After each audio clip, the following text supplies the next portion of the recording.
یەک ساڵ بەسەر کۆچی دوایی ئادی لە خانمدا تێدەپەڕێت. ئادی لە خانم یەک بووە لە ژنە تێکۆشەرەکان و یەکەم ژن بووە کە توانیوێتی بەڕێوەبەرایەتی هۆزێکی گەورە بکات لە کوردستاندا و ئادی لە خانم لە سەردەمی خۆیدا لە شاری هەڵەبجە بۆتە ناوەندێکی گەورەی سیاسی و بازرگانی. ئەمە باسی شاری هەڵەبجەکەین کە لە سەردەمی پێشترە بۆ جۆرە نەبووە.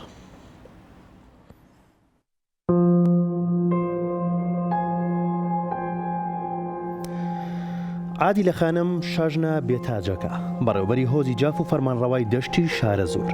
ئادی لە خانم ئافرەتی دەسەڵاتداری هۆزی جاف و هاوسەری عوسمان پاشای جافە، دایکی هەردوو شاعری کورد ئەحمەد موختار جاف و تاهیر بەگی جاف بووە. ئەم خانمە دوای ئەوەی هاوسەرگیری لەگەڵ عوسمان پاشای جاف کردووە سەرۆکایەتی و سەرپەرشتی هۆزی جاف دەکەوێتە ئەستۆی هاوسەرەکەی. ئەم خانمە کوردەش لە تەواوی کاروبارەکانیدا یارمەتی دەریە بێت.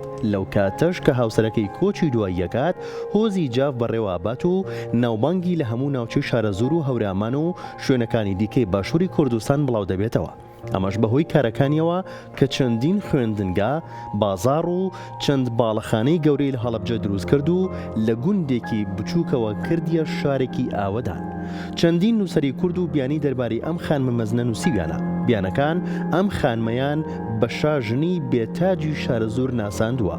دوجار ئادی لە خانم لە ساڵی 1924 و لە تەمەنی 65 ساڵیدا لە شاری هەڵەبجە کۆچی دوایی کرد و لە گۆڕستانی ئەبابەیلەی نزیک هەڵەبجە بە خاک دەست پێڕێت.